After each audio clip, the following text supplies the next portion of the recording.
me tell you about a friend. It's Craig LeBlanc where the good times never end. Talking Parks and Rec, it's a show you gotta know. Welcome one and all to the Daily Parks and Rec Show. It's the Daily Parks and Rec Show. We are essential and we are extremely relevant, and I think it's important not to just show up to work and do your time.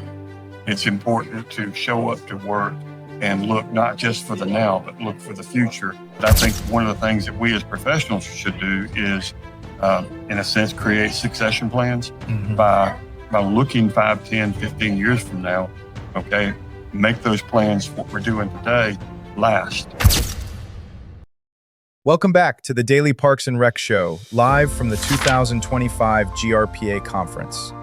In this episode, we sit down with longtime Parks and Rec leader Tim Petrea, director of Tift County, Georgia. With more than 25 years in the field, Tim shares his journey from Georgia to Wyoming and back, his passion for disc golf, and why storytelling, play, and protecting our parks truly matter. We dive into legacy, leadership, and what it takes to keep the next generation inspired in parks and recreation.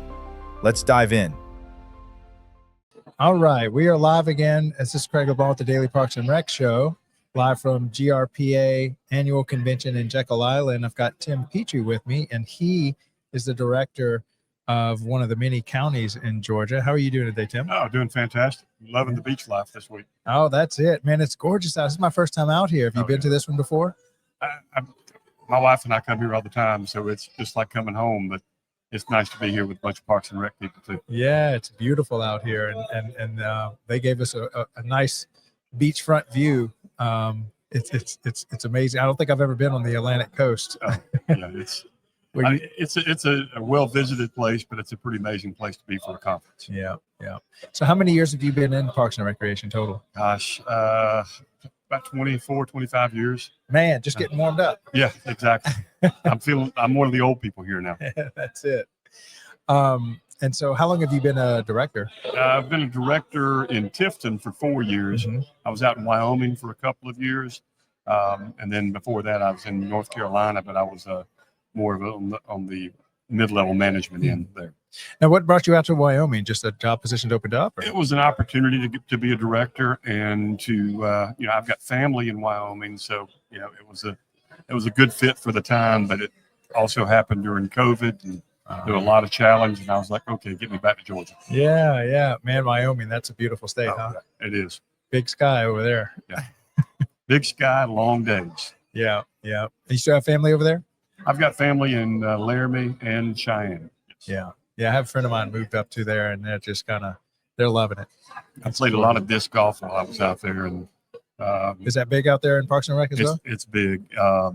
The only challenge is playing in 50, 60 mile an hour winds. Oh man, that's different. Yeah. A lot of people talk about pickleball and stuff, but I think disc golf is also doing really well. Disc golf, it hit a peak during COVID, right after COVID, but still the numbers are amazing on how many people are playing that. And I've been playing for about 25 years. I'm fortunate enough to be sponsored by one of the companies. And, wow, Innova Disc Golf has been very good to me. And, I think I'm still a very big proponent of the sport. Are there like regionals and championships and that kind of stuff that go on throughout the country? They have, various big tournaments, but then yearly it's a world championship or like for the amateurs and for the pros and things like that for those that can travel. Fantastic. So maybe tell us a little bit about your experience with GRPA. What number of convention is this for you? Gosh, I would think it's probably close to 15 because I moved away for 10 years. Yeah. Started with Statesboro Bullitt County Parks straight out of college, but I went to college late in life. But GRPA, it's been awesome to see it grow. And even when I went away, I stayed in connection with a lot of my people here. So it was just like coming back home. Yeah. And I'm a presenter every year. I'm actually taught one class yesterday, teaching 3 classes on Wednesday. So, it's like I said, I've become one of the old guys, but my goal is to continue to encourage people to not just get in the field, but to stay in the field and remember why they got in the field. Right. And so what are some of the topics that you've spoken on? I talk about play matters and the importance of play just for the sake of play.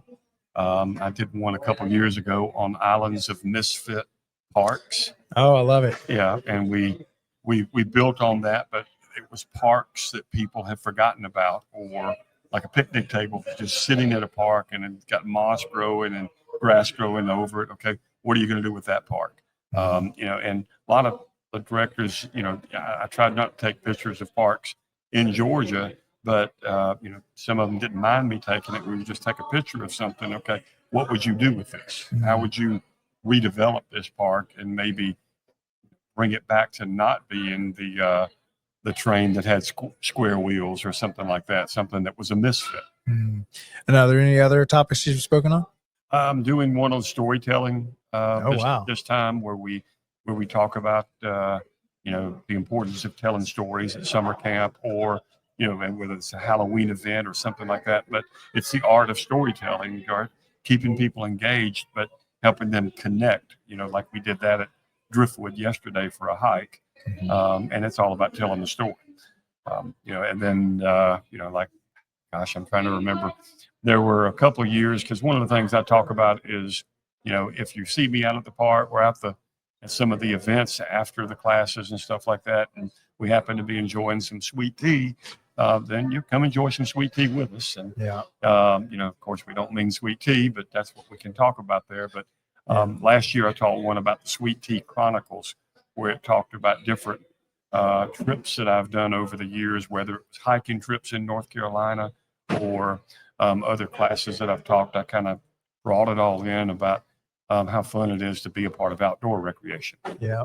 Now, I didn't learn much about storytelling until I started to create content. But maybe what are some pointers about, the art of storytelling? What are the basics? Well, it's finding things that'll help people create some kind of nostalgia. And maybe connect where you are. It's, what I try to do is I bring the land in, if there's something about the land, or, what I do is I'll even go back to my childhood. Like when I was doing summer camp, I was way up in North Carolina, but I was teaching stories about growing up in the little small town of Daisy, Georgia, and how sometimes, this is kind of a precursor to my class on Wednesday, but, what we thought was a wild chicken turned out to be a quail. But taking some of the funny stories from your childhood, or funny stories from hiking trips or various things like that, but helping to retell them where the people feel connected. There's finding stories about the Great Smoky Mountains, and either ghost stories or stories about the Native American. But either way you do it, try to find some way after you tell the story to help people find a take home from it. Yeah, that's powerful. Okay, so I'd like to get your comments on a video that we created for the industry about why young kids or college students should consider Parks and Rec as a career path, and then maybe even give your testimony as if you were speaking to a group of undecided college kids about, what it's meant to you to dedicate your life to Parks and Rec. So we'll play this and we'll come right back. Every career is a choice, but few careers let you touch lives. Not once in a while, but every single day. Step into a park on a Saturday morning. You'll hear children laughing on the soccer field, families gathering for a picnic, seniors walking the trails, finding health and friendship. And behind every smile, every memory, is a Parks and Rec professional. We don't just mow fields, we grow confidence in young athletes.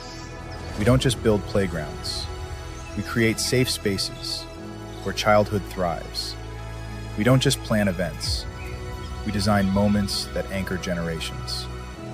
Think of the coach who teaches patience, the director who champions equity, the staff member who sees potential in a child no one else believed in. Every day, Parks and Rec professionals shape character, preserve beauty, and strengthen community. And the path isn't easy. Budgets are tight, resources stretched thin, but the reward, unmatched. Because what you give comes back in legacy, in healthier communities, in lives forever changed.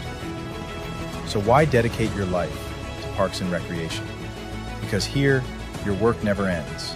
It lives on, in laughter echoing across playgrounds, in green spaces preserved for the next century, in the young professionals rising to lead tomorrow. This is not just a career, it's a calling, it's a legacy, it's Parks and Recreation. A message from the Parks and Rec community.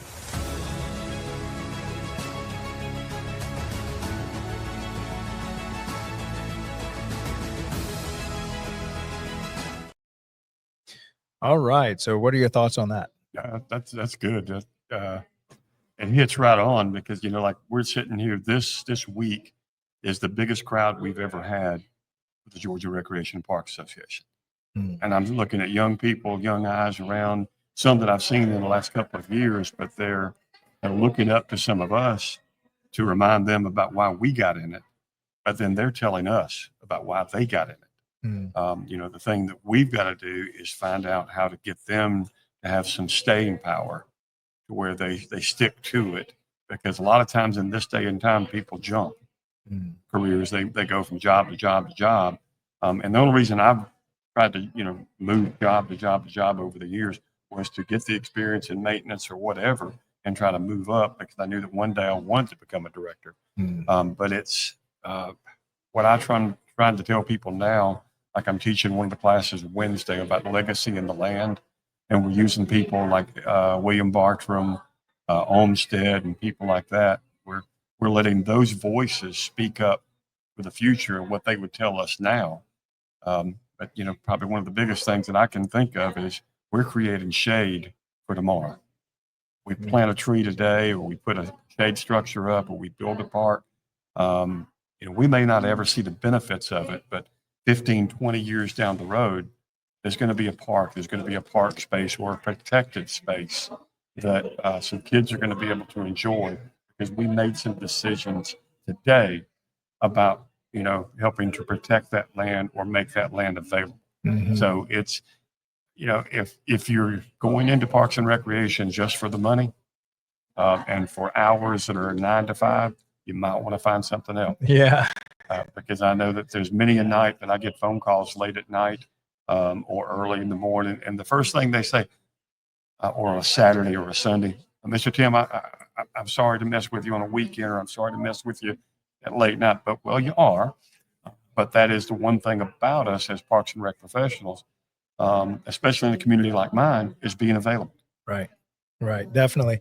So maybe talk about, because there's so many hats that you wear in Parks and Rec and so many skills that you just find that are underdeveloped that you just got to find a way to go get, add them to your skill set. So what are some ways over the years that you found to learn about all the different parts of Parks and Recreation and kind of make you more well-rounded and ready for a director position? The networking at various events like this and making sure that I glean from those who've gone before me and, some of the leaders that have been out there. But I took it upon myself to get involved on the national level. I was in part of the Supervisors Management School, Revenue Management School, which was a part of the National Recreation Parks Association. I went and got my CPRP, and I actually became an accredited visitor and would go to different parks and was able to glean from some of the legends, I call it, on the national scene, like Dirk Richwine and Chris Noons and people like that who have helped to impact in my life and helped to encourage me. And even when I was down, they encouraged me to keep moving. Yep. Okay, so the last video I wanted to play for you and get your feedback on is, in COVID, how a lot of Parks and Rec departments just found themselves on the chopping block when it came to funding, and because they weren't considered an essential service. So we created a video for the whole industry to be able to use to reframe that conversation and maybe showcase all the parts of Parks and Rec that absolutely are essential to a community. So I'll play that and then get your feedback. Hold on 1 second. When we talk about essential services, what comes to mind? Police, firefighters, healthcare. But there's another essential service, often overlooked, yet always present. Parks and recreation. Parks and Rec is health. It's the walking trail that lowers blood pressure, the recreation center where seniors fight isolation, the swim lessons that prevent tragedy before it happens. This isn't a luxury, it's a lifeline. Parks and Rec is safety. A playground instead of a street corner, a basketball court instead of trouble, a summer camp where every child belongs. It's not just about activity, it's about protection, prevention, and possibility. Parks and Rec is community, the festival that brings neighbors together, the cultural event that teaches respect and diversity, the open space where a city breathes. It builds bridges where division once stood. It gives people a reason to gather, to connect, to care. And Parks and Rec is economics. It strengthens property values. It drives tourism through events and trails. It saves on healthcare costs. Every dollar invested multiplies, feeding back into schools, into safety, into growth. Essential service is not just about survival, it's about thriving. And Parks and Recreation is where thriving begins. In wellness, in equity, in culture, and in joy. Parks and Rec isn't extra, it's essential. For our health, for our safety, for our communities, for our future. A message from the Parks and Recreation community. All right. So what are your thoughts on that? And that hits right on it. And some of the same messages I've been trying to share over the years. And at various parks that I've gone to, like when I went up to North Carolina, their summer camp was hurting, their programs were hurting, and they were in danger of shutting some of that stuff down. So my whole goal was that we've got to make the programming here relevant again. Mm-hmm. And if we do that, we're going to create more jobs, and we're going to not just have jobs for now, but for the future if we do this thing right. But I've heard it many times before when it comes to budget talks. Well, we're not going to cut the ambulance services. We're not going to cut the fire trucks. We're not going to cut police or water or any of those things. First people to get cut in public work a lot of times is Parks and Rec. And I'm like, well, you know what? You go to cut us, you're going to start getting some phone calls. Mm-hmm. So we are essential, and we are extremely relevant. And I think it's important not to just show up to work and do your time. It's important to show up to work and look not just for the now, but look for the future and how we can continue to make this relevant and make it essential. But I think one of the things that we as professionals should do is, in a sense, create succession plans. Mm-hmm. by looking 5, 10, 15 years from now, okay, make those plans, what we're doing today, last. Mm-hmm. So that way more people can not just have jobs, but continue to create play opportunities, whether they are direct play or indirect play, supervised or non-supervised. It's opportunities for play, regardless of what community you're in. Mm-hmm. Fantastic, powerful message. Any closing remarks as far as encouraging people to attend GRPA? Well, I would say we're at the height of GRPA right now, where the classes are extremely engaging and the networking works, but it just doesn't end here, because for a lot of us, we're on the state committees and we're doing things to continue to engage and build the brand to where GRPA is more than just our conference. The conference is just a celebration of what we're doing throughout the year. And then boom, we're getting ready to go again another year. 2 weeks from now, I'm hosting state football tournament. So everybody's going to be coming down below Macon to play football in Tifton. We'll probably have 40 teams for that tournament. So that's one of the things we're talking about. Hey, I'll see you in a couple of weeks. That's it. Well, Tim, thank you so much for coming on the show today. I appreciate your service at your community, and have a great rest of your convention. Thank you. Take care. Are you a vendor, brand, or service provider ready to connect with the heartbeat of local communities? At DPRS Media Co., we tell the stories shaping parks and recreation across America. Through podcasts, live streams, videos, and newsletters, we reach frontline leaders, city directors, and decision makers every single week. From youth sports and facilities to programming and policy, our audience is your audience. Sponsoring or partnering with DPRS Media Co. puts your brand in front of the professionals who build, budget, and buy for their communities. Launching a new product, growing your presence in public spaces, targeting cities, counties, or departments, DPRS is your trusted media partner. Whether you're in software, turf, aquatics, robotics, smart cities, or special events, partnering with DPRS puts your brand in the story. With commercials, interviews, social campaigns, newsletters, and live shows, we're your media team.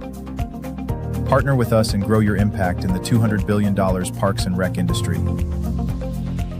DPRS Media Co. Stories that move parks and rec forward. Your audience is here. Let's meet them.